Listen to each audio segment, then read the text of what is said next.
New attacks, firing 2 missiles at the UAE on Tuesday. Trey Yingst from Tel Aviv, Israel, has the latest. All of this taking place and the UAE responding, suspending all trade with Iran until further notice. Iran denied they were responsible for the missile attack. This does come as the war of words between the United States and Iran is ongoing, with no indication that a deal could be reached anytime soon. President Trump posted a Truth Social saying there are no talks or conversations going on or scheduled with the Islamic Republic of Iran. The naval blockade remains in full force and effect. The Hormuz Strait is open and operating. All water mines have been removed or detonated. Florida's race for governor is officially set. Congressman Byron Donalds winning Florida's GOP gubernatorial primary. My administration will be guided by 3 pillars: making Florida accountable, achievable, and most of all, affordable. Donalds, who is backed by President Trump, defeating challengers, including Florida Lieutenant Governor Jay Collins. He'll face former Representative David Jolly in November. Voters are desperate for change. We are believing in each other, folks. I am begging you right now, believe in something better. Jolly, a former Republican, defeating several challengers to secure the Democratic nomination for governor. The two are hoping to succeed term-limited GOP Governor Ron DeSantis. Kristen Goodwin, Fox News. A longtime Minnesota state trooper says voters are fed up with fraud and dysfunction and ready for a change. Chad Groening reports that is why he wants to unseat Ilhan Omar. John Nagel is a Minnesota native who told Fox Digital that he believes his background gives him a unique opportunity to make the case against Democratic incumbent in Minnesota's deep blue 5th Congressional District. I think the people of Minnesota have been lied to. They've had their money stolen. They want to see somebody that's going to come in and fix things. They're tired of being told the same old things. And Minnesotans, for the longest time, were in the dark because of the media not covering so many things. And things have gotten so bad, and people like Fox News, yourself, have come out, and the other media outlets have been forced into starting to look at things. And Nagel says he is connecting with the Somali population. I have yet to have anybody come up to me and tell me that she's great. If you look at Somalilanders who used to vote for her, they aren't voting for her anymore. And I'm telling anybody from that group, I'm willing to work with the Somalilanders as long as they love their country, they love their state, and they just want to have a normal life like everybody else and pay taxes and be what every other kind of immigrant has been. Somebody that comes here and then gives back and not just takes. Unfortunately for Nagel, the Cook Political Report puts the race as solid Democrat with a plus 32 rating, making it a real uphill battle to flip. I'm Chad Groening. And finally, working on airplanes is difficult enough. And now, John Saucier reports a new risk may have been identified. A study by JAMA Internal Medicine finds flight attendants and pilots are at the highest risk of dying from radiation-related cancers. The study used national data for more than 12 million death certificates that included information about occupations. The authors looked at death rates from cancers that are tied to radiation exposures, including leukemia and lymphoma. Among the more than 500 occupations, flight attendants had the highest percentage of deaths from radiation-related cancers, and in second place were pilots. More news online at afn.net and on the AFN mobile app. I'm Rusty P. Every day, AFA offers biblical insight on issues that others aren't willing to touch in the hopes that you'll become a world changer. That's why we're offering an in-depth worldview training course called Activate. 13 different professors teaching 18 sessions, all available online, including a printed workbook to help you apply what you've learned and 1-year access to AFA streaming content to give you even more resources. Find out more about Activate and sign up today at activate.afa.net. Welcome to Today's Issues. Join us for the next hour as we offer a Christian response to the issues of the day. Here's your host, Ed Vitagliano. And welcome to Today's Issues. Ed Vitagliano sitting in for Tim Wildmon today. I am joined in the studio by Fred Jackson. Good morning, Fred. Good day to you. Wesley Wildmon. And good morning. And Chris Woodward. Good morning, Chris. Hello. Thank you. It is Wednesday, August 19th. And folks, you have 1 week before my birthday is here. My birthday is 1 week from today. All I'm asking all I'm asking for are your prayers. That's all I'm asking for. No, I'm just kidding. No, I do want your prayers, so I'm just teasing. I obviously do not expect, I don't expect my friends and coworkers here to do anything special for my birthday. Why should today be any different? And you left out the year there, but 2026. But if you're still writing 2025 on your checks, at this point, just keep doing it. At this point, if it takes a couple of weeks, maybe in a month, and you're still writing. Oh yeah. The year of the previous year. You know what? I gotta be honest. I've written one check this year. Oh, okay. And that was for my first visit from our air conditioning folks. Yes. And I thought everybody now comes to work, do work at your house, and they'll just take your debit card. Yeah. They have a little device. Well, they didn't. So they said, we take check or cash. And I said, well, I don't have the cash for that. So I wrote a check. And you got the year right? Oh, yeah. Okay, good. But it's weird, kind of weird remembering how to write out the amount in words. That's it. What do I do? Yeah. What is this for? But don't give them a blank check and tell them to fill it out for you, though. No. Don't do that. No. A new thing is Venmo. I had a guy come and do some work outside. I don't think that's that new. In our a newer thing. Because I was expecting to just pay this guy in cash, and he was like, just Venmo me. Yeah. I was like, I was not expecting to hear that from you, sir. You're getting up into the older bracket of people. I told him to get off my lawn. That you invited them to. Younger people are all just do this, use Apple Pay, just do that, and I just go, I don't think I trust it, and that's just an old person talking. Yeah. So. Anyway, it is Wednesday, and we're gonna hit the news. We had our story meeting this morning. We hit it hard. We're going to hit it hard because there is stuff going on. There sure is. Let's begin with Florida, where they had a primary yesterday for all kinds of seats. And when it comes to the gubernatorial race, or the governor's race, we have former Democrat turned Republican Byron Donalds squaring off this November with a former Republican turned Democrat David Jolly in a race for governor. The winner of the November race will replace Ron DeSantis, a Republican governor who's been there 2 terms and unfortunately is term limited. Here is Byron Donalds talking to media and praising or talking up Ron DeSantis to the media after his win. Clip 1. As a Republican Party, we have set the standard here in Florida.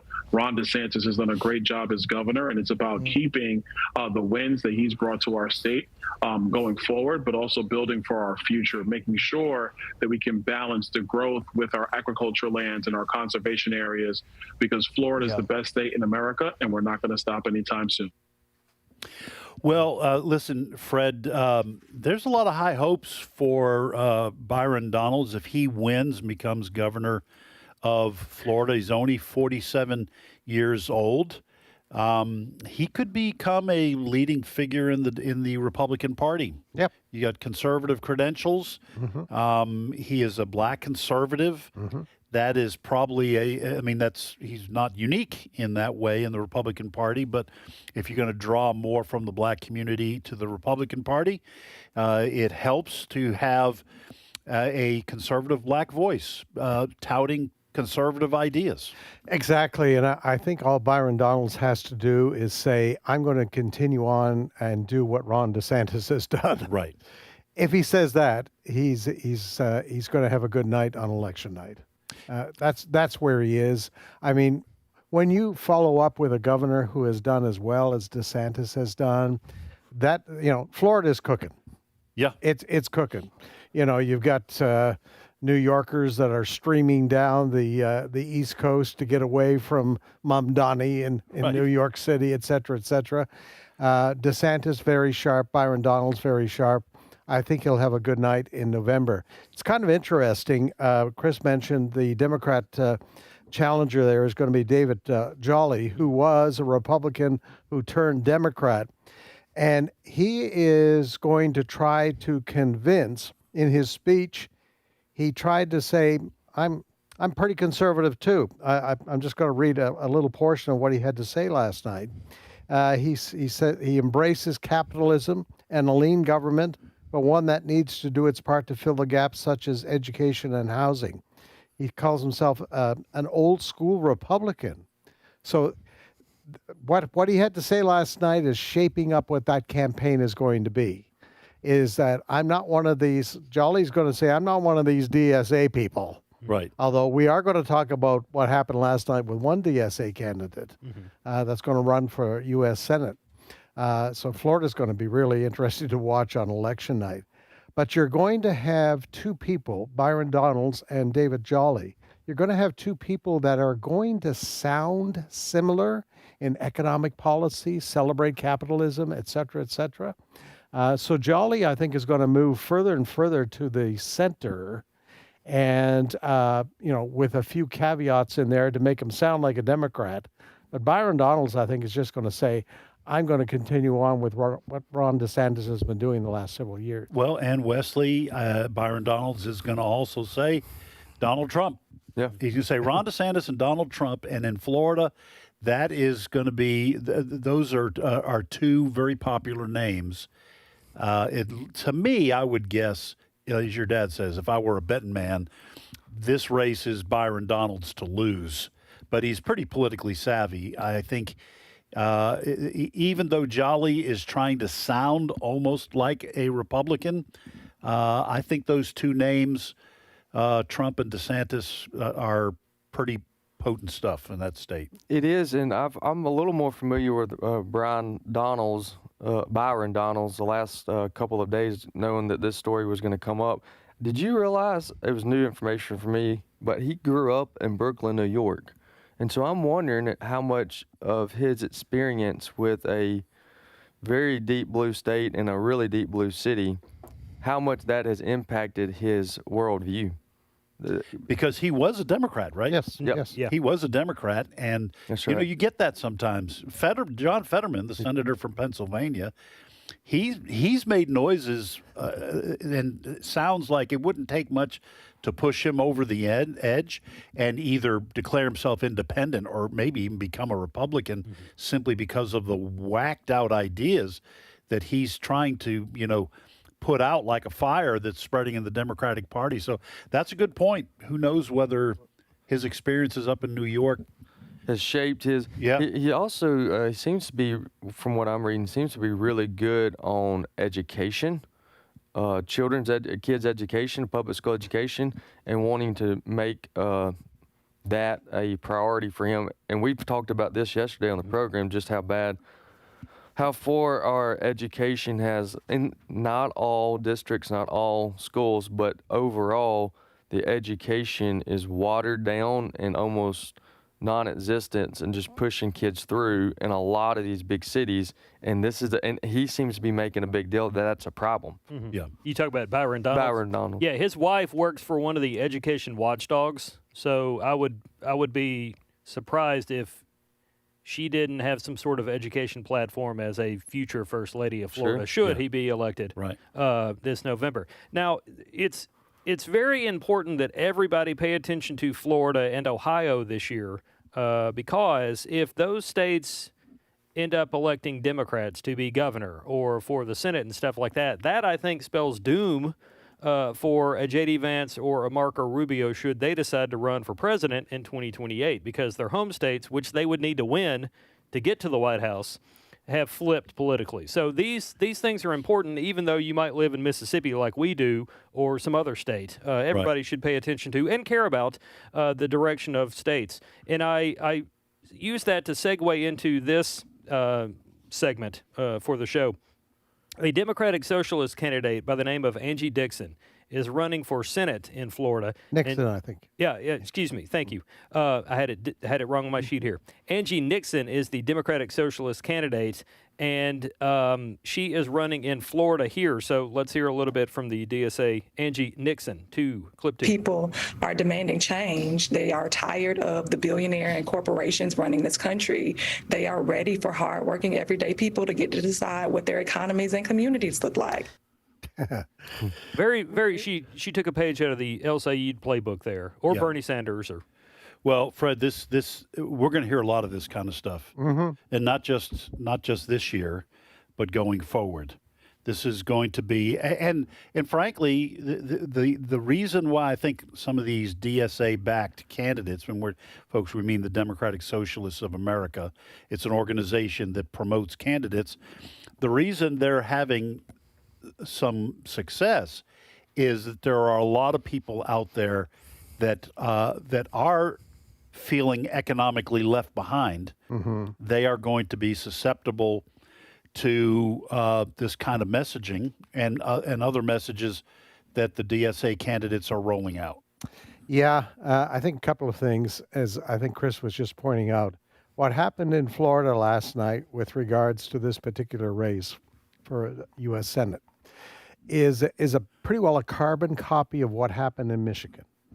The Democrat that was running against Angie Nixon was well liked, was endorsed by the Democrat Party, and spent. He had $16 million in his coffers. Angie Nixon had less than $1 million. All right, but she still won, and she won, I think, because for the same reasons that Abdul El-Sayed won in Michigan, tapping into mainly young people. We've talked about this before. Abdul El-Sayed, when he had his rallies up in Michigan, you saw a bunch of young people, university people, a lot of white females who have bought into the socialist way of, that philosophy. It was really interesting. Alex Vidman, who was her opponent last night in that Democrat primary, they thought the party establishment thought he was a shoo-in. And he was the establishment candidate. He was the establishment candidate. I think the only other thing to watch, I obviously didn't look in on the Ashley Moody celebration on her side of things last night, but I think she's doing a happy dance this morning. Yeah.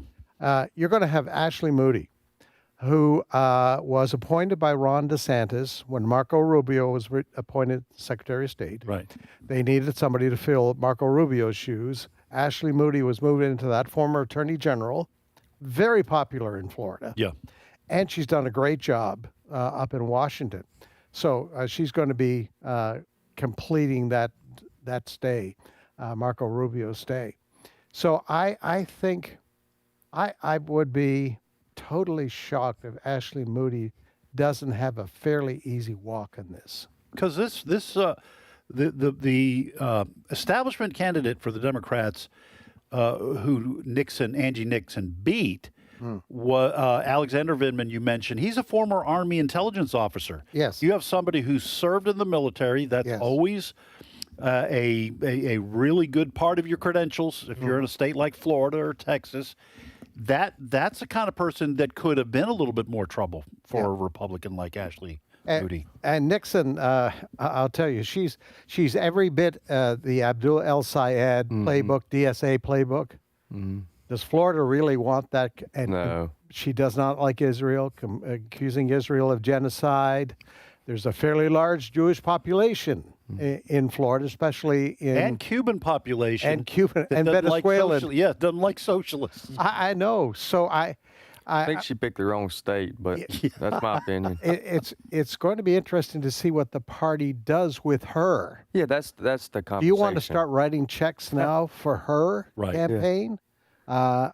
Because remember, this was a Democrat primary. Yeah. A Democrat primary is very different from a statewide election for a U.S. senator.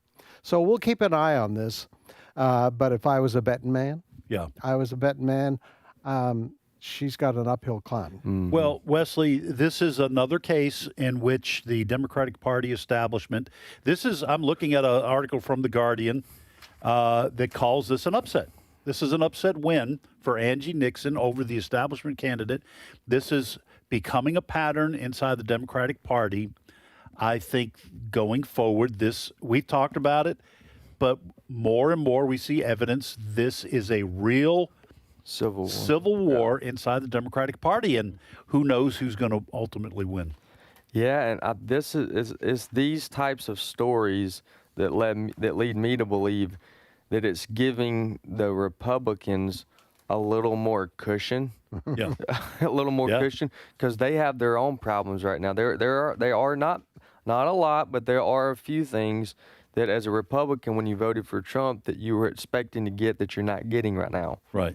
And that would otherwise be the top story for, except for you're having several DSAs winning, and then now the Democrats, like you said, have to decide pretty quickly how much they're going to go against them versus give them room, because there is money in play here. I mean, because for the mass of the Democrats that give to the Democratic Party, that money gets delegated out to DSAs.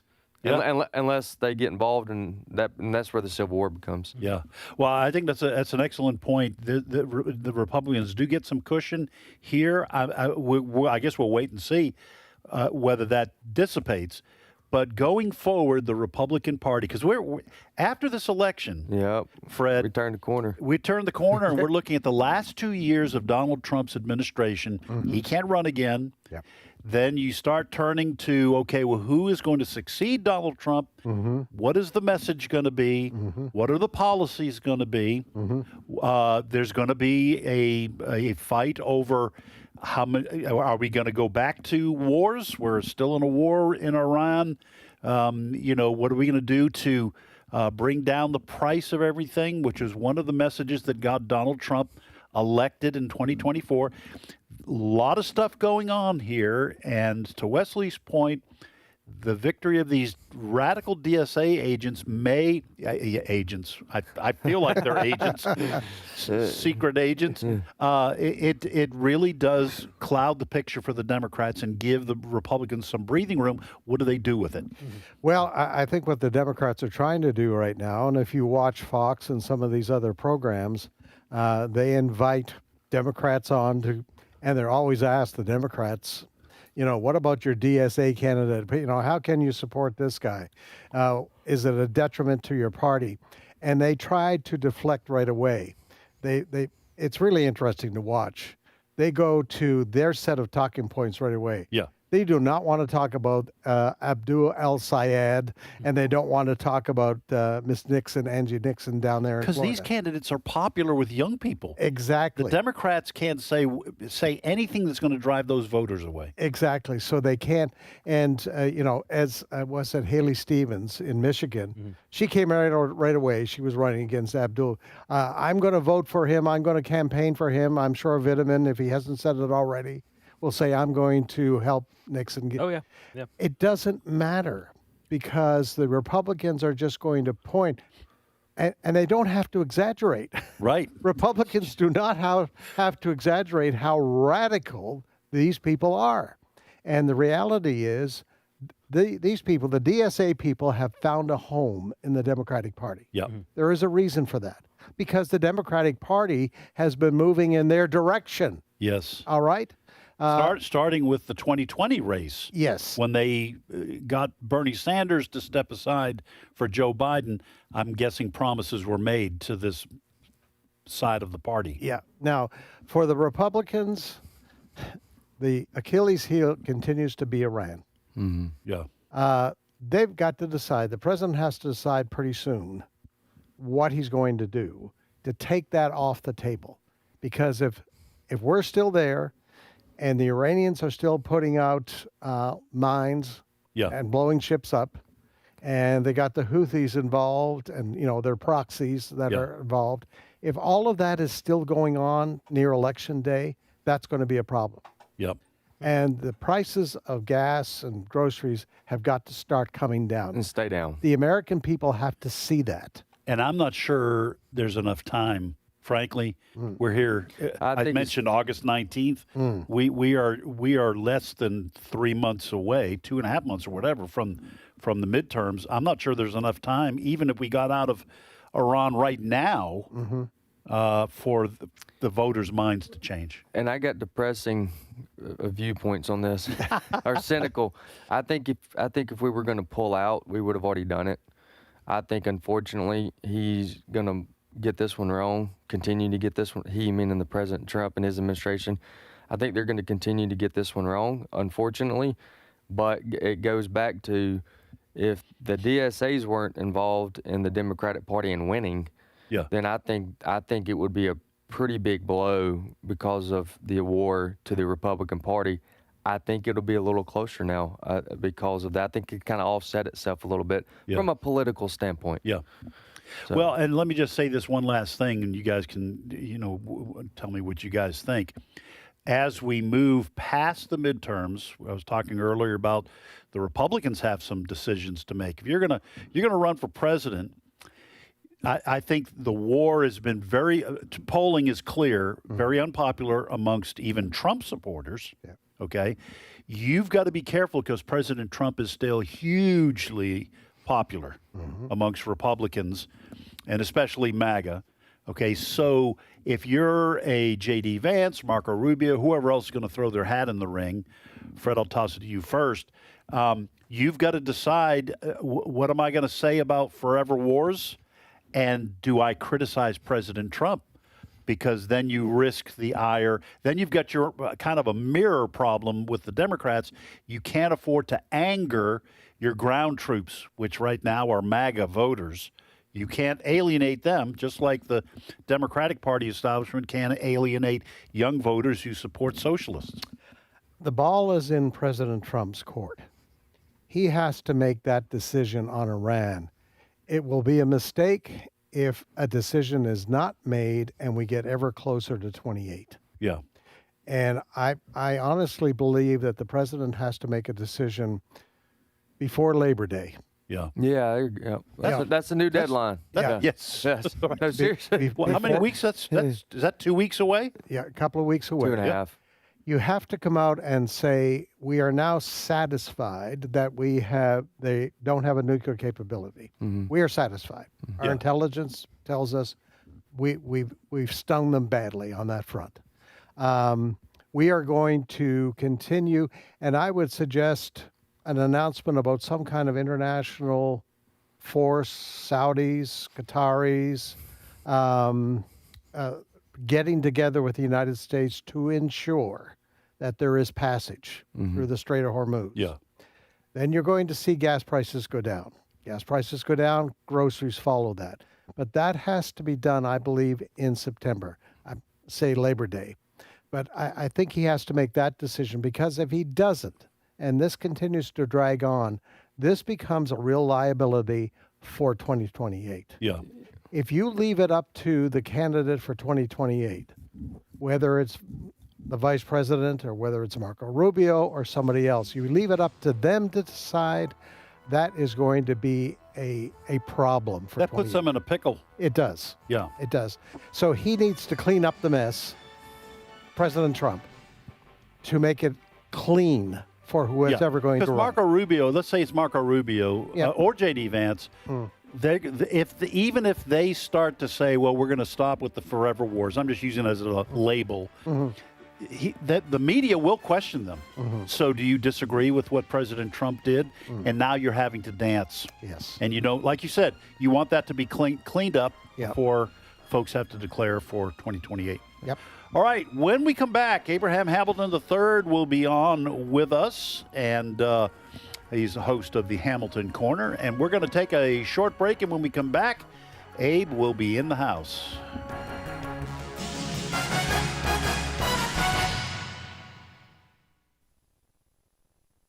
Hello, I'm Ed Vitagliano. Did you know that this show is listener-supported? Without people like you, this show would not exist. That's why we need you. A generous monthly gift of any amount will help sustain American Family Radio, specifically this show, as we reach thousands of people each week with biblical truth. Please consider becoming a monthly financial partner today by visiting afr.net/give. That's afr.net/give. It's my turn. Here is your host for My Turn, Don Wildmon. One of the great surprises about God which I've learned to look for is His unobtrusiveness. We make all our plans concerning the coming of God, how God is supposed to act in history, what He is supposed to do. Then, when we have it all figured out, how He is supposed to come and act, we find Him doing exactly the opposite. God did this at Bethlehem. Certainly no one expected God to break into history in such a manner as that. A carpenter father, a peasant mother, and a manger for a crib. Everyone knew that God would come in a manner worthy of God, and the whole world would bow down to him. But he did not, and they did not. God did this again in Joseph's carpentry shop in Nazareth. One who had such an important task as Jesus should surely receive better training than that afforded him at the local synagogue, and more advantages than those of a common carpenter. And because he was only the son of a local carpenter, the people in the synagogue drove him out of town. They knew that no carpenter's son could be the Messiah. If only God would act like God, then we common folk wouldn't have such a hard time recognizing him. We look for God in the great and powerful, but he comes in the small and humble. I worshiped once at the St. George Anglican Church in Jerusalem. It was a high church, very formal worship service. The music was beyond reach of the common person. The minister spoke above my level of comprehension. In general, it was a situation devoid of the things we generally associate with a warm service. But as I sat in that pew, a group of children passed by on the way to their seat. It was a group of half-blind children leading those who were totally blind to a seat where they could worship God. And I felt the greatness and grandeur of God when those children walked by. We look for God in the great and mighty, and he comes in the love of poor blind children. Truly the prophet was right when he wrote, "Your ways are not my ways, neither are your thoughts my thoughts." What is it about God which captivates us? It is he who was able to call legions of armies to his aid, chose instead to enter Jerusalem as a penniless prophet riding on the back of a donkey. He did not come on a great white stallion with sword in hand and fist doubled, ready to strike the first one who stepped in his path. But he came as a preacher of peace, with no uniform, but the seamless robe of a peasant, and no power over men, except the power given him in each individual heart. This is one of the great surprises of God, his unobtrusiveness. Look for him, if you wish, in the big and the high and the mighty and the great. But if you want to find him, then you must search for him in the least and the last and the lost. This has been My Turn with Don Wildmon, a production of the American Family Association. Greece and Italy. We're going there in the spring of 2027. Hello, everyone. I'm Tim Wildmon, president of American Family Association and American Family Radio. My sons, Walker and Wesley, are going to be leading a tour of Greece, which includes many of the sites found in the book of Acts, where Paul traveled. And then we call that the footsteps of Paul. And then we're going to Italy. By we, I mean Allison, my wife, and I are leading a group to Italy to see the sights of that great country, including Rome. We're going to visit Rome, and that'll take a couple, 3 days to see all that's in Rome. And so we're going to visit the Sistine Chapel. Yeah, Michelangelo, you may have heard of him. He was a slightly better than average artist. So we're going to be going there. If you want all the information on our tours of Italy and Greece, go to tours.afa.net. That's tours.afa.net. Our help comes from the Lord, the maker of heaven and earth. Psalm 121, verse 2. This is Today's Issues. Email your comments to comments@afr.net. Past broadcasts of Today's Issues are available for listening and viewing in the archive at afr.net. Now, back to more of Today's Issues. And welcome back. Ed Vitagliano sitting in for Tim Wildmon today. Joined in studio by Fred Jackson and Wesley Wildmon. And Chris, nephew of Bob Woodward. Only when it gets me somebody on the phone. You're not really related to No, Bob I don't. Woodward. I don't think. Ironically, I do have a great uncle, I think, named Bob, but it's not that Bob. It's not. Yeah. Not that. What about Bob? Yeah. And then Abraham Hamilton III is in studio with us, host of the Hamilton Corner, heard weekdays at 5 p.m. Central Time on American Family Radio. Abe, this is the second week in a row you're in studio with us. Yes. Good morning. Good morning. All right, so we have a couple of I think, important legal stories to talk about. Otherwise, we wouldn't bring them up. Not that we're averse to talking about stuff that nobody cares about. We do that sometimes.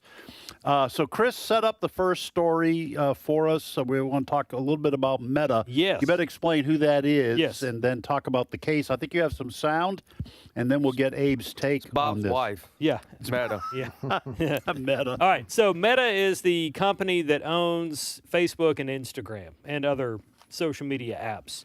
Mark Zuckerberg is the founder and the CEO of Meta, which again is the parent company of Facebook and Instagram. The reason we're talking about this is because yesterday in Oakland, California, in a federal court, a case brought by a bipartisan coalition of state attorneys general, they've taken Meta to court claiming that Meta has contributed to the addiction of young people on social media. And to make matters worse, the attorneys general, including Republican Attorney General Russell Coleman of Kentucky, say that Meta knew about the problem and didn't do anything about it. They may have actually taken steps to get kids more hooked on Facebook or Instagram, social media in general.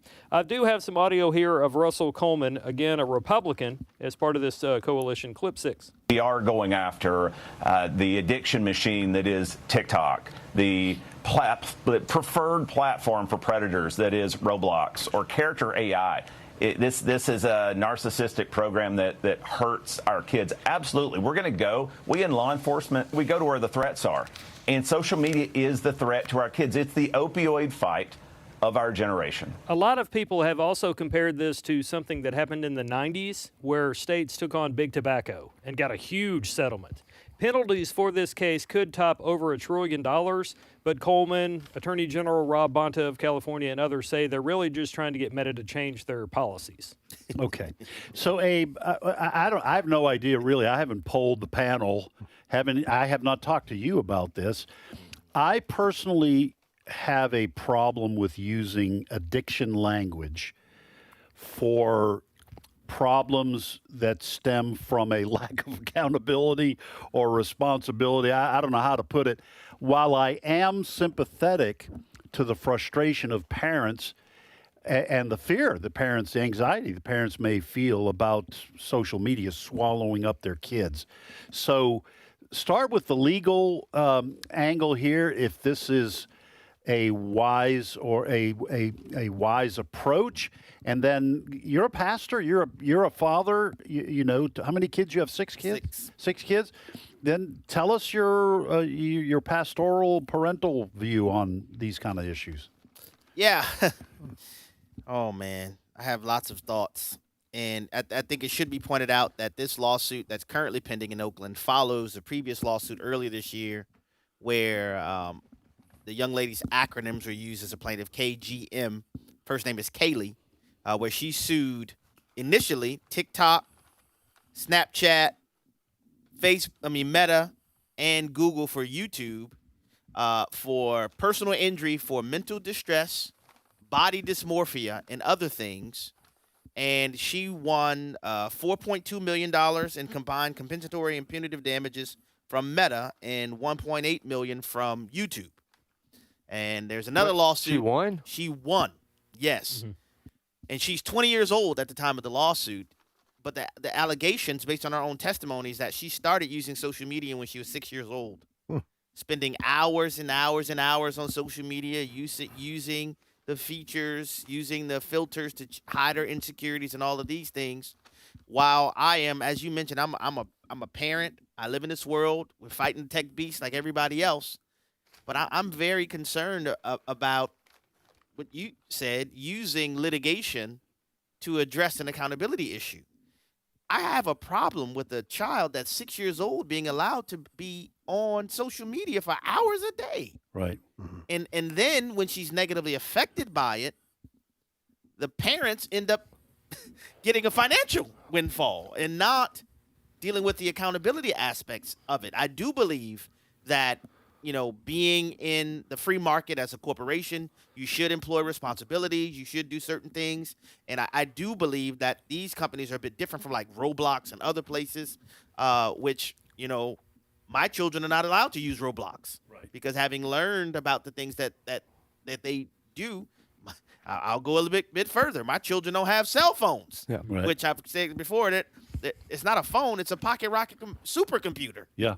That most people don't even use to call. And so the thing I'm concerned about is this is indicative of our accountability-less society, to where when we have problems, we're looking for somebody external to blame and then want to be compensated for it instead of, not letting our 6-year-olds scroll for hours on social media. Am I oversimplifying it when I say it feels to me like this is criminalizing the word addiction? Because you could slap this on anything, because if there's a criminal activity done on social media, if you send a death threat, you're gonna get in trouble for that. But how can you? I just don't see how you can criminalize someone who is willfully doing something that they know that their actions in and of themselves is not criminal. Yeah. Well, it's civil, so it's not criminal. Okay. So money is only on the table. Okay, I guess. And so the main distinctions: criminal issues deal with if you're in violation, you lose your liberty, freedom. Civil is money damages. And I do think there's space to require corporations to operate responsibly. If you know these things exist, are you creating your product to retain attention and to do all of these different things? I do think fail-safes need to be put in place to protect children. I agree with that. But you know what the primary God-ordained fail-safe is to protect children? Parents. Right. Yeah. Parents. I don't think corporations should be allowed to run wild and be irresponsible. Don't misconstrue what I'm saying. But where is the accountability for us? And I'm concerned that this is rewarding it. And because of the KGM lawsuit, there are lawsuits all over the country right now over this. And AG Bonta is saying, oh, we don't really want $1.4 trillion in damages. We'll probably end up around $200 billion. But this is one case. Yes. And there are thousands of cases pending all over the country. Let me put this in boomer terms, okay? So some of the baby boomers will understand exactly what you guys are saying about parents being the first stopgap. So when I was probably 4 years old, maybe, my mom caught me chasing my sisters around, one sister at that time, around the house with a hammer because I'd seen it on the Three Stooges. Okay, I'm dead serious.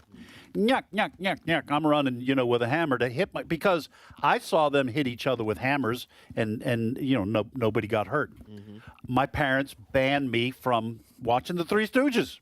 They said, well, this is negatively affecting our idiot son who's chasing his sister with a hammer. At 18 years old? No, I'm just kidding. I'm kidding. So they banned me from watching it. And because parents are responsible. What would have happened if they turned around and sued whoever, I forget who produced the Three Stooges, and said, well, it's your fault.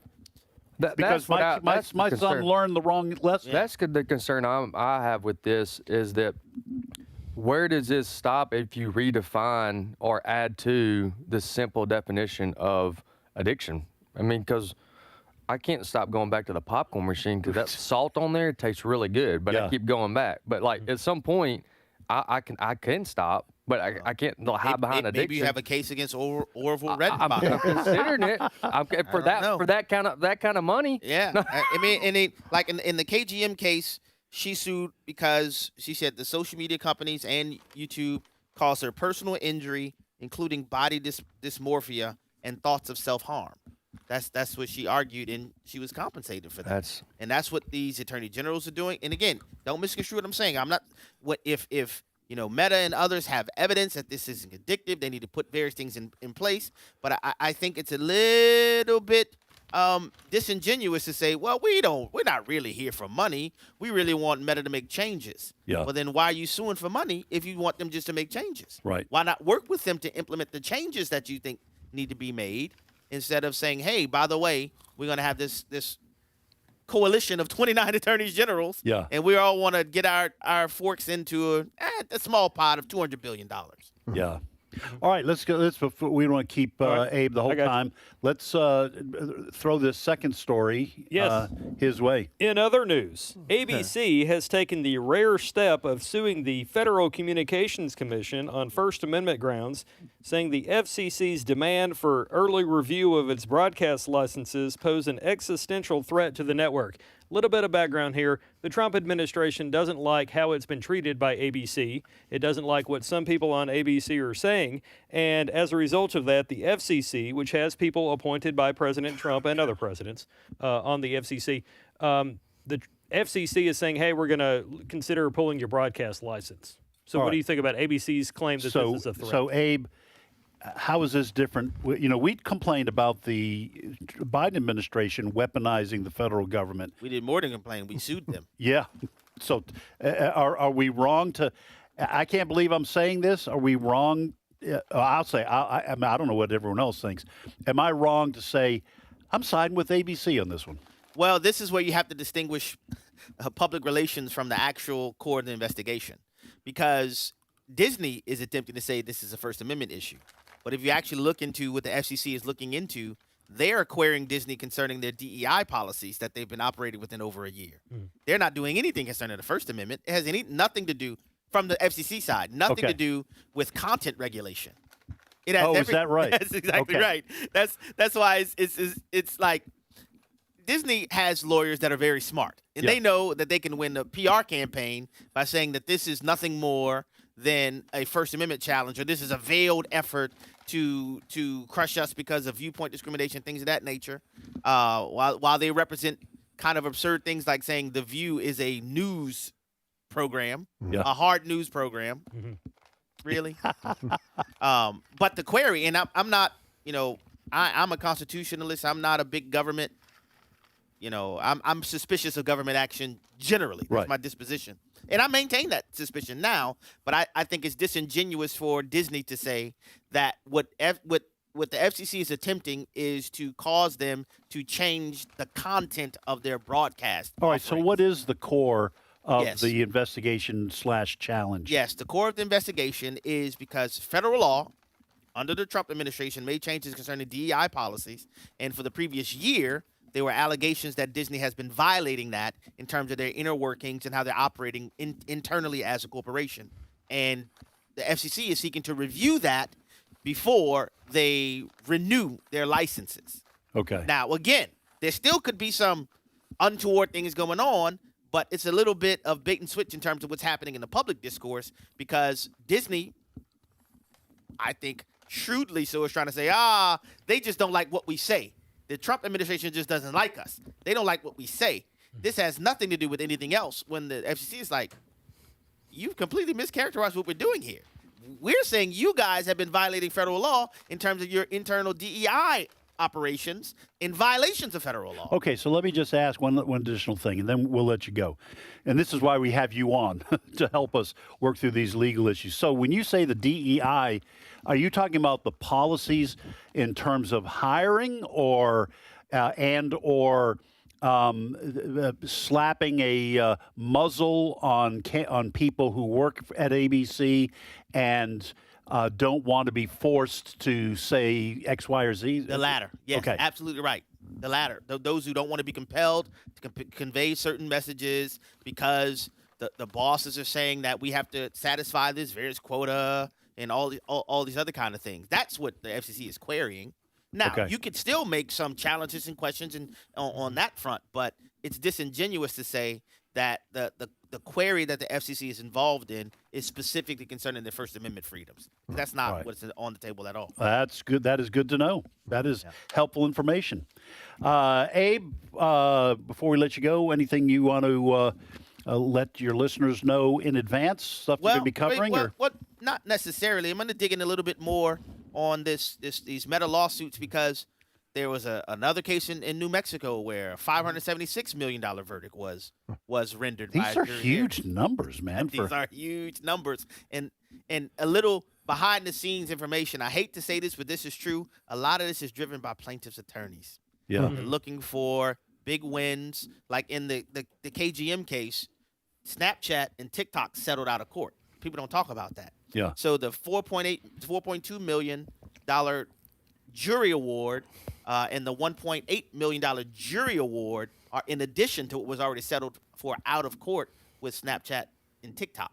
And so that kind of thing has led the floodgates to be opened, and now you have plaintiffs' attorneys that kind of sense chum in the water, and they're trying to get their portion of these billion-dollar corporations. I have a quick question. So in addition to this trial that just kicked off yesterday in Oakland, in the near future, there is a film coming out called The Social Reckoning, which follows Facebook engineer Frances Hogan as she teams up with a Wall Street Journal reporter to leak internal documents that aim to show senior leadership ignored platform harms to teen mental health and fueled political violence. So at a time this is playing out in public court, the court of public opinion is going to get the Meta is Bad movie from Hollywood. Does that... I'm sure it's all coincidental, Chris. Yes, yeah. Does that run the risk of influencing the judge, who is an Obama appointee, by the way? To act as if judges are not human beings and not subject to societal pressures is to ignore the reality of the human condition. Yeah. Those things will have an impact. How much of an impact? It remains to be seen. And it is true that judges are supposed to be, objective and not swayed by external pressures. But it would be a bit naive to suggest there's not somebody out there that we're willing to say, yes, these evil big corporations, including those that are like these social media corporations that's hooking all of our children on this addictive social media, which gives a convenient out from parents, unfortunately, to say I probably should do something different than allow my child to sit 6 hours a day scrolling with the infinite scroll. Agree. Again, not dismissing responsibility. You have evidence that you know this is addictive. You need to make adjustments. You need to make internal controls. But I think a worse communication, in my estimation, is that it's allowing an expansion of the unfettered lack of accountability that's rife in our society. Okay. I know we need to wrap this up, but I still have the marketing. I went to business school. The whole idea is to try to get people's attention. So I don't understand how there can be any legal, but apparently there are. But I just don't think there should be. I don't think you should punish it, and I think it should be on the parents saying that particular. Let's use one, Instagram. That as an example. That one is more addicted than these. Therefore, this one's excluded in this one. The parents should be navigating through that. Obviously, individually, I'm with you. There's none. my kids are 10 and under, so that's not an option. But you get the idea. Yeah. But I'm having a hard time legally seeing that this is being a thing. Because advertising, it's the whole what's point. the difference between this and advertising? Yeah, and it's like advertising to get you to use the product. They're arguing now, since they're using the product, you're causing people to be addicted to your product. And that's the loaded term they're using, addicted to the product. And there's some indications that some of these companies were aware of some of these things that were happening. Okay. They either they were not forthcoming about them, they did not explain them properly. And all of that is legitimate worth being challenged and questioning. But I still think we're missing a huge component. If you're going to have a negligence case, there's a concept called contributory negligence that would minimize the type of damage recovery you can get, because if I sue you for being negligent, but you can show, but I was negligent too, that's going to reduce the scope of what I will recover in the event that the negligence combined end up harming me. You know what I'm saying? Okay. Personal responsibility is what I like. I mean, it's just unfortunate, but that we're at this place. I think it's a bigger problem, bigger than what the social media companies are doing. It's a bigger problem that we have parents that are allowing children to be on devices for I think some parents hours are afraid of the confrontation with their kids once they have opened that barn door and the horses escaped. I'm mixing metaphors. Probably so, but again, that's a problem that precedes the other things. Yeah. Like, Yeah. yeah. By the way, breaking news, after saying on the air that he was kind of understanding where ABC was come from, Ed has been invited to co-host The View tomorrow with Whoopi. Well, hey, that's a hard news. We'll have audio on Friday TI. That's a hard news Okay. show. We'd love to host the hard news View. All right, Abe, before we think of something else to ask you. Thanks, guys. Thanks for being on. See ya. Well, folks, that's why we have specialists on the program sometimes to help the lay person to sift through some of these issues. So make sure you listen to Abraham Hamilton III, host of the Hamilton Corner. You can hear him today at 5 p.m. Central Time, and then tomorrow and Friday, every weekday, you can listen to Abe. We're blessed to have him. Yes. All right, next story. We still have a few minutes We here do. in your segment. This one may actually result in a conversation that carries past the break, so do stick around, listeners. Just as Democrats have a problem with Democratic socialists, the Republican Party may want to have a conversation with the people advising Senator Darlene Graham. She was appointed to fill in for her brother after he passed away unexpectedly, how many ever weeks ago. And last night, during a debate with other Republicans that want to fill his seat in the long term, Darlene Graham was asked this question about national security. Clip 14. Senator, are Taiwan and the South China Sea national security issues for the United States? If so, why?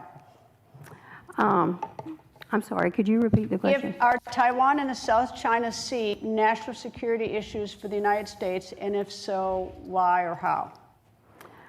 I'm just going to be honest here. I'm not on national security. I'm not that informed on national security, but I do support the military. Hey, Fred. Oh. Now listen, I'm sure her name's Darlene, right? Darlene Graham. You don't have to do this. We know she's a good person. Okay. I'm just going to be honest. Yeah, I'm just going to be honest. That may be one of the worst answers I've ever heard in a debate. She's done. Yeah. There's no recovering from that. I don't know how you recover from that. I just found out about this morning, and I was sitting in my chair like at 6 o'clock in the morning, and I winced. 6 a.m. Yeah, 6 a.m. Did you have to play it back? Well, like, wait a minute. No, I read it first, read it. And then Chris found the audio of this. That's worse, having to read that. And, Joe Biden came to mind. Yeah. It was a Joe Biden moment. Yeah. And here you are, bless her heart. Yes. She's a nice lady. Yeah. She really is. She was appointed to that President Trump after Lindsey Graham, her brother, died suddenly. Yeah. She was appointed to that, It's a way to honor Lindsey Graham. To honor her. The story is compelling. He helped bring her up, all of it. It's a wonderful story, family story. And then the governor of South Carolina appointed her to fill in. Yeah, rest of his term. Because Lindsey Graham had won the earlier nomination. Yeah. But I'm trying to think, what about her handlers? Normally people who are going to debates practice a bit. Yeah. And she was around Lindsey Graham. National security was his bivouac. Yeah. And to come up and say at the debate, I'm really not up on this. For Taiwan, that's a major issue. I know it was a bad night. It's a bad response. It likely will cost her greatly. Yeah. If that's not on a campaign ad today, Ralph Norman's people have done it wrong. Yeah. Oh, it will be. Yeah. Listen, this is going to be one of those moments that people replay for years to come. We'll be back in 5 minutes. The views and opinions expressed in this broadcast may not necessarily reflect those of the American Family Association or American Family Radio. Faith, family, freedom. American Family Radio. Missionaries are going into all the world to make disciples, and Exploring Missions is going with them. Radio crosses those borders, so radio is not only not of the devil, it's a great tool to get to those unreached people groups. Exploring Missions with Bert and Nathan Harper, Saturdays at 2:30 p.m. and Sundays at noon Central on American Family Radio. This is American Family Radio, a listener-supported ministry of the American Family Association.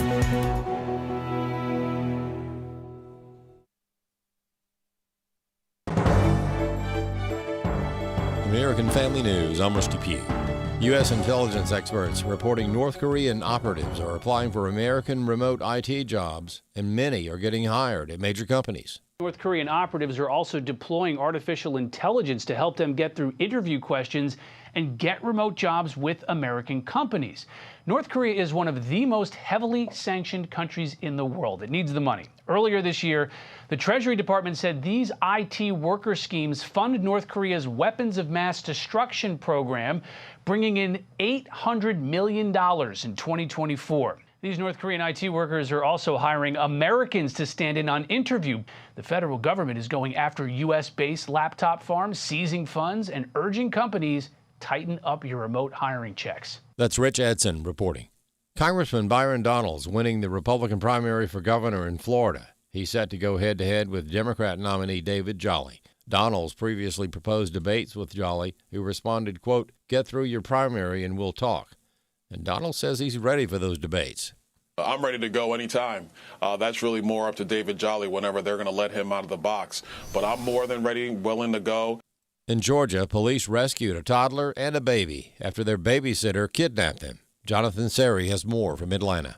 Atlanta police have released dramatic body cam video showing the rescue of two young girls allegedly abducted by their babysitter. According to arrest warrants, the FBI used cell phone ping technology to track the babysitter's phone to an apartment complex, but it was a low-tech signal, a baby's cry, that led police to a trailer on the property. Officers forced their way inside. Investigators say the trailer was dirty and had no air conditioning, but the 4-year-old girl and her 11-month-old sister appeared to be in good health. Police arrested 42-year-old Lakeisha Brown. She faces 2 counts of kidnapping and 2 counts of first-degree cruelty to children. In Atlanta, Jonathan Seri, Fox News. Legal groups are asking the U.S. Supreme Court to strike down a Texas law that requires public school classrooms to display the Ten Commandments. More than 24 Texas families petitioned the High Court after a federal appeals court upheld the statute in April. Texas wants posters of the Ten Commandments be displayed in public school classrooms. Opponents argue the displays violate the separation of church and state by imposing scripture on classrooms. But supporters say the law rests on solid historical and legal ground.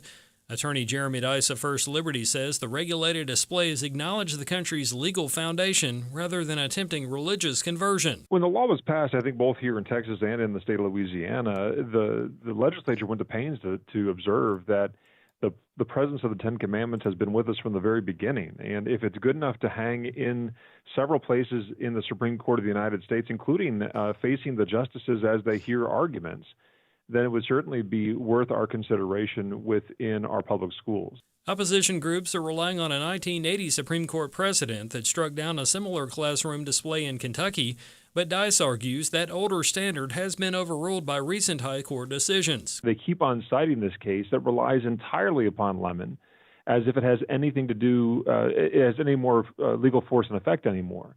It doesn't, and we cannot allow that ghoul that Justice Scalia referred to it so many years ago as to be resurrected here or to be trotted out as if it's good law anymore. I'm Chris Woodward. Florida carries out its 13th execution this year.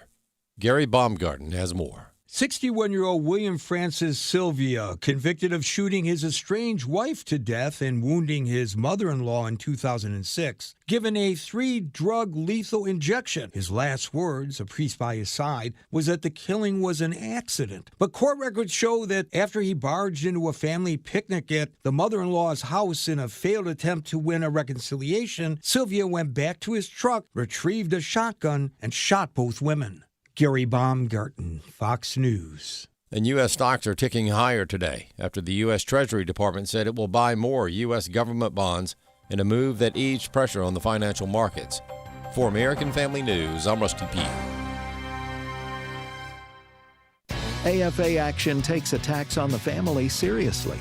The enemies of the family constantly employ new tactics to try to sneak past our radar. They know if we stand together, their evil plans will fail. Your gift to AFA Action allows us to stay vigilant against their onslaught. And if you give this month, you'll receive access to the Cultural Institute video When Your Faith is Illegal by Frank Harbor on AFA Stream as our thanks. You can make your gift today at afaaction.net. Today's Issues continues on AFR with your host, Ed Vitagliano. And welcome back, everybody. For those of you just joining us, welcome to the show. For those of you who have come back for the third segment of today's issues, welcome back to you. Ed Vitagliano sitting in for Tim Wildmon today, joined in studio by Fred Jackson and Wesley Wildmon. And then, as per usual, we welcome in Steve Paisley-Jordahl. And Steve, welcome. Come back for the third bit? I mean, there's people that join us for the third segment. That's true. That is absolutely, that's true. Now, you do have a Paisley shirt. Yeah. Is this a new one? No. Okay. No, I've had this while. I don't, I rotate them. You do? Okay. Keep you guessing. Yes, keep everybody guessing. I don't know that I've seen that one, so Yeah. it must not have been one of my days when, just one of those days. I got Paisley. I got Paisley shirts, man. You got Paisley. Yeah, I got do you usually get your shirts from the same place or a variety of places? I look online.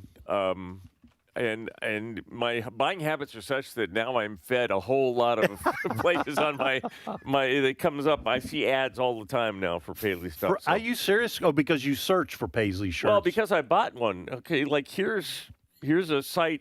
Look at this. This is. But how do they know you don't just like shirts with a black background? Well, they don't. But they know. Okay, so this is a company. I'm not going to name what it is, but I got a text from them Saturday. Tuesdays, Sunday, yesterday. I haven't got one yet today, but wow. They keep sending me stuff because Paisley not stuff? necessarily. It's just Bright colored shirts. Bright colored shirts. Yeah, Because I bought a bright not colored shirt. traditional shirts. I mean, not your standard. This is one that I actually bought from them. This But makes it doesn't matter. really good radio, Yeah, too, doesn't by it? the way. I know. Hey, look at this, guys. All right, for you folks listening, just a picture in your mind's eye. All right, Steve, let's get to the actual news. All right. We talk a lot about the encroachment of artificial intelligence on this culture that we are getting ready for a whole revolution. All of this artificial intelligence takes computers, takes computing powers. You have to put buildings full of computers together in order to get this wonder that we call artificial intelligence. And for those, we require data centers. Well, there's a whole lot of argument going on. There's a lot of not in my backyard-ism going on about these data centers. And some people think they're good. Some people think they're not. They might use more energy, might cause your energy to go up. Anyway, Fred, we've got a couple people inputting on this. Yeah, Bernie Sanders and AOC and some of the other on the left, basically they would like to block these data centers because they're worried about energy costs. They're worried about the water that has to be used to cool these machines down, et cetera, et cetera. So here's a little bit of Senator Bernie Sanders, cut 11. We are announcing legislation to impose a moratorium on the construction of new AI data centers until strong national safeguards are in place. They are racing to construct thousands of giant AI data centers and jacking up the utility costs of everyday Americans to pay for it. I stand with local and state elected officials saying that we cannot approve any more of these until we have federal level guardrails. All right. Who's that last voice? That was Abdul El Sayed. Oh, all right. Okay. So you had those are three voices from the left. They're warning that these AI centers need to be studied a bit more, very dangerous because they're going to use up so much electricity. They're going to raise the electrical bill for you and me and everybody else. Right. So to respond to that, Fox and Friends this morning had on one of their Fox News specialists, business specialist, Lou Bassanese is his name. And this was his response to what he considers Bernie Sanders, AOC, and El Sayed crying wolf and misleading people about the alleged dangers of these data centers. Cut number 12. I think this is a grave mistake. This is a national security issue that's turning into a local zoning issue. And I don't know anyone, if you've ever been to a homeowners meeting that's run well, they never are. And now we're putting politicians in charge of a technology that very few of them ever understand. And it's moving too fast. And I would tell you, we've been here before, right? Remember 5G and cell towers? Nobody wanted them in their backyard, but they wanted 5 bars of coverage. Same thing here playing out with data centers. People are afraid of what's going to happen. They talk about the cost, but here's the funny thing. When it talks about water usage, your local Olive Garden uses as much water as an average data center. So I don't hear anyone opposing Olive Garden on their water usage and bill going up. They should, because it's not real Italian food. Okay, to the Italian. This is why you wouldn't let me listen to this clip in our story meeting. Rabbit trail. Okay. A lot to unpack here. First of all, an unnecessary swipe at Olive Garden. It is Italian food. It's not the greatest Italian food in the world. But it is an attempt at Italian. It's an attempt at Italian food. Now, my mom and dad would be very disappointed in what I just said. Okay, defending Olive Garden, but it's not bad. My wife likes it. We go. They have some decent pasta. Why am I talking about this? You guys baited me into this. This is not about Olive Garden. We can go back to my shirt if you want. So, here I am trying to finesse my way through the Olive Garden. We have one locally. We weren't going to save you. We No. were just sitting back. I know. Literally eating popcorn right now. Yeah. You're literally eating popcorn, watching me fumble my way through the. We have a local restaurant here in Tupelo, Mississippi, which is our headquarters for American Family Association and for American Family Radio. So I don't want to disparage them. I enjoy their food. Yeah. One of the charges that I'm hearing is that those that are opposing these data centers. Whoa. We're talking about Olive Garden. What's your opinion on Olive Garden? I love Olive Garden. All right. Now we can move on. Okay. Let me ask you, Steve, because you do a lot of this, the research and the stories on this. I was trying to get us back on track. Is what I was trying to do to save you, but yeah. So I'm gonna admit I'm not sure who's telling the truth here about the data centers. I've heard and read stories about people whose water pressure in their community dropped because of all the water going to the data center. That was what they said. Who's telling the truth on some of these things, as far as you can tell in your research? The people that I talk to, most people will say that it's likely that those that oppose these data centers are being influenced by China, who would rather not have us put together or the road to artificial intelligence superiority be made easy for us. One solution to these data centers that Elon Musk is having is he's putting them in space. For the cooling. Yeah. There's no need for water and all of the problems of in your backyard, and everything is solved by putting them in space. How would those be powered? Just sunlight, 24 hours a day. Solar. Okay, so let me ask you this, because that's interesting to me. Yeah. So let me pick your brain a little bit about that. So how would the data be transmitted? It's just like via satellite, okay, up and down, like we do have satellites, cell phones and such. Yeah, and the speed of transmission is not significant? He's not worried about it. He's a smart he's guy. not worried about it, the precursor to that, of course, is his cell phone. His what's it called? I know. I can't think of the name of the cell phone company that he has. He's put those in places that don't have, like in disaster areas where your infrastructure is out. There's satellite. Starlink. Sorry. Yeah, I looked at so. I tend to think that the concerns over the data centers are a little overblown. And it does seem to me that we're going to have to figure out a way. Data centers aren't going away. You got to have computing power to put this. It's one of those, the pros outweigh the cons by a good margin. Yeah. Your electric. Let's just play this out. Let's concede and say your electric bill goes up. Okay, maybe it does, but then everything else is about to go down. Yeah. Because of the advancement of technology. Yeah. So. And let me just say this too: a lot of the concerns are being played out on social media. I know on X, I can regularly find stories about these data centers and that what the government intends to use them for. And I listen, the government has made its own bed in terms of people not trusting it. Now they have to sleep in it. So people, I've read about people saying this is for for digital currency and for tracking human beings and all that kind of stuff and keeping tabs on what you do, where you move. And I don't anymore just discount those concerns as tinfoil hat concerns. Again, because the government has proved itself untrustworthy under countless administrations, and so now the government has to deal with the fallout. But the concerns have crossed political lines. Yes. It's not just Democrats, it's not just DSA people that are out there.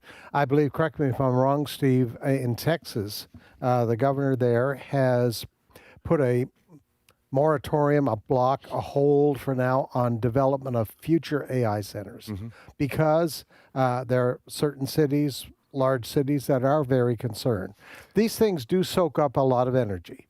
And so there's only a limited supply of energy. Well, and also I'll tell you something else too. They require a fair amount of land. Yes. And there are concerns about the government using eminent domain to just buy up people's homes. Which hasn't happened yet to this point. And also, tech companies are being given license to build their own power supplies. They're not drawing from the same power supply that your TV and your bedroom lights are coming from. Is it true? I read that they're considering maybe like little mini nuclear power plants, or is there another form of power? I've heard that. I don't know. I'm not up to date on where that argument stands. Okay.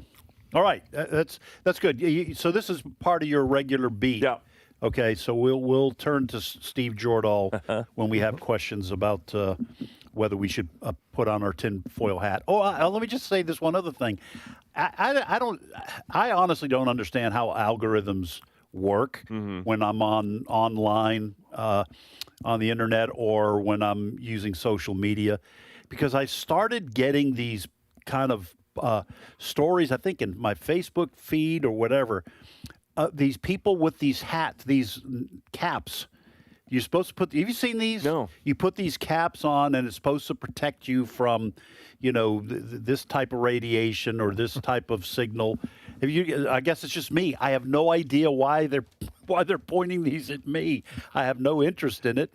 But they're listening to you right now. The blank looks on your face. I don't know. This is apparently directed only at me. So I'll have to try to figure out why I'm in their crosshairs. All right. What else? All right. So earlier this summer, Los Angeles had a mayoral primary, and Karen Bass was she was leading. There was a Democrat, another Democrat in the race, and then there was a Republican named Spencer Pratt. Yes, I remember this guy. Well, there was a polling company, a polling firm, and it was named Median Strategies that came out with some polls. And it came out with a poll that found that Karen Bass was leading in double digits, a 12-point lead in her race. Basically, it told Republican voters, don't bother to come out because Spencer Pratt has no chance. Well, it turns out that Median Strategies, all of a sudden, the Los Angeles Times does an investigation and finds out that it's not actually a polling firm. They say that they were conducting what they were calling a social experiment. They wanted to see if they could put some data out there, a poll out there, and who would pick it up. And so the news picked it up. Different companies picked it up. William LaJeunesse is talking about this. He explains a little bit about what's going on in Cut 15. A legitimate sounding company puts out a poll showing LA Mayor Karen Bass leads Councilwoman Rahman by 12 points. Well, that's plausible. But it also showed 85% of Spencer Pratt voters breaking for Bass. Well, that's insane. Most Pratt voters would rather walk through fire than vote for Bass. But the media loves polls. TV stations, social media, a major newspaper reported it. Hook, line, and sinker. Millions of voters believed one thing that was entirely fabricated. And when the LA Times called the polling company, it admits the whole thing was a hoax, saying, quote, Median Strategies was created as a short-term social experiment to examine how purported polling information could enter and spread through the political information ecosystem without independent verification. We're not seeking publicity or attribution for the individuals involved in our declining interviews. Yeah. We don't want to talk about it. Well, did they lie? It sounds like they lied. Well, they're the spinning suspicion it. the suspicion is that Democrats are behind this, and it was push poll put out there to discourage Pratt voters. And now that they've been found out, they're changing the tune, saying we were never really a polling firm. We were conducting a social experiment. Yeah, that sounds like lying. Yes, That's a lot, doesn't it? If your kid, you still have young kids, Wesley. If your kid, well, one of your children came and tried to spin what he or she had done in this way, you would say, no, that's a lie. Yeah. You know, you can't say, well, the only reason I took the cookies was I was conducting a social experiment to see how parents would react to the missing cookies. It wasn't that I wanted the cookies. That's right. Or that I enjoyed eating them. Fred, I was just talking about how government, we've talked about, we talked about COVID a couple of weeks ago, how the medical profession kind of, hurt themselves, shot themselves in the foot, if you will, in terms of the trust of the American people. Here's another example of institutions. I know they're saying they weren't a polling firm, but people don't pay attention to who the poll is conducted by. A lot of times they just think, oh, it's a polling firm. This is a scientific, sociological analysis of where people are. This kind of thing makes people trust polling as an institution even less. Well, two things at work here. I think the liberal media would have loved this poll. Yeah. And they would want to put it out there because their candidate, Bass, is way out in front. And they didn't like the more conservative candidate. Oh, they hated Spencer Pratt because of his powerful social media ads. He did. So they jumped on this poll. I'm just thinking, having worked in the liberal newsroom environment many years ago, they jumped on this poll and celebrated it and wanted to put it out there without checking the source on this. The other thing in this, if it was, let's just believe this group for a moment, an experiment, then they should have come out within 24 hours and said, wait a minute, it wasn't a real poll. We were just experimenting to see how people responded to it. They should have gone public with this information. When did they go public with the information? They were found out. They were investigated. Okay. They didn't.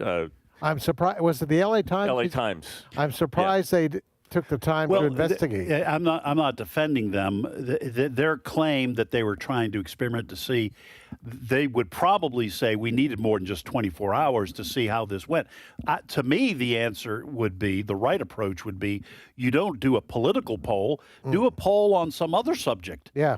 On people's views about climate change or this, that, or the other. Yeah. You don't use a topic that is likely to influence an election. A very hot current topic. Yes. Yeah. And as it turns out, in November, Los Angelinos will be trying to elect a mayor, and they will have the choice between Rahman and Bass. And Spencer Pratt is nowhere to be found on the ballot because he lost in the primary. Yeah. And listen, I will say this about City Councilwoman member Nithya Rahman. I do like her food. I do. Those noodles are just great. They do have a lot of sodium, but no, that may be ethnically wrong to do. I thought it, but I had self-control there. I thought it. When I saw that name, it's not even spelled the same. Her name is Raman, not En, like the delicious noodles. All right, I'm getting messages from my You want me to help us out? Huh? You want me to help us out here? Yeah, go ahead. You want to move us along? You're listening to Today's Issues on American Family Radio. Next story. Next story, Steve. There's a bit of a scandal going on over in Great Britain right now, where every year the king, in this case now a king, it was Queen Elizabeth, issues what's called a sovereign grant report. Basically, it is the report the king or the sovereign over Great Britain is the head of the Church of England. And part of that tradition has been they are the defender of the faith. Well, in this year's Sovereign Grant Annual Report in June, they replaced the title. The title. In 2025 and 26, the grant said His Majesty is Supreme Governor of the Church of England and is head of the Church of England and defender of the faith. This last one says His Majesty is Supreme Governor of the Church of England and protects the space for faith within a multi-faith nation. Now, could it be that a growing Muslim population in England who's a little upset with wants to kind of control everything had some sway in this? Are they being deferential to the Muslims? Wesley, the argument could be made. Well, what do you think? I read that last part again, or I will. This part right here protects the space for faith. What? Within the multi-faith nation? We could just not do that. You could just keep the original one. Yeah, this is not necessary. This is cowardice in action. Yes. This is the coward's way out, precisely because of what you said, Steve. They didn't make this change to protect the feelings of whatever number of Hindus are in the UK, right, Fred? That's right. It's not for a few Taoists or Mormons that aren't in the Church of England. I got a good one for you. It could say, head of the Church of England and defender of the faith. Oh, wait, that's what it said previously. Yeah. That was just fine. How about defender of the faith against Muslim invaders? Yeah. Oh, my word. This is the difference. One of the differences between England and here. England is set up. There is no church-state separation. The state of England is the English church. It is the king is the head of the church. Well, this may be part of the problem. Is that the Church of England, Fred? I will get your take now. I promise. The Church of England is. I'm not saying it's a lost cause, but it's getting pretty close to being so compromised theologically, that there's hardly anything left to defend. That's right. And it is all connected to what has happened in Britain, an invasion of Muslims. Yeah. And, we've done stories. There's great concern amongst some British people about what's happening there, because now Muslims are mayors of several different cities, including the city of London. Yeah. Has a Muslim Khan. Yeah, has a Muslim mayor. So this is King Charles being extremely politically correct. He's head of the Church of England. If you want to be technical, it is a Christian church. Mm-hmm. Technical. Yeah, technically. Yeah, not reality. Yeah. Christian church. So it's our Episcopal church. It's the same. Right. Yes. So he is to be the defender of that faith. Yeah. He's the head of that church. What he has elected to do is not so much anymore, folks. I'm going to defend everybody because everybody's okay in God's eyes. Yeah. Let's just face it. That's where he is in his thinking. If you look back at the history of England and some of the for example, the fact that the Queen's sister, Queen Elizabeth's sister, wasn't allowed to marry a divorced man. It was because they're head of the Church of England, and the Church of England did not allow that at the time. Right. So they took this very seriously in the day. Yeah. Well, the Episcopal Church, like you said, the Episcopal Church is part of that worldwide Anglican community headed up by the Church of England. And they are splitting, not only in this country, but there are conservative Anglican churches around the world. Go ahead. I'll add this real quick. Political correctness is only tyranny with manners. Just remember that. I like that. Did you come up with that? Or That's good. The director of the Ten Commandments movie. Yeah. Forget his name. Cecil B. DeMille? The original? The original one, yeah. Yeah. No, I'm sorry, the actor that played Moses. Oh, Charlton Heston. Charles Heston. He said that. All right, folks, that's all the time we have. More great programming directly ahead on American Family Radio. Lord willing, we will see you right back here tomorrow.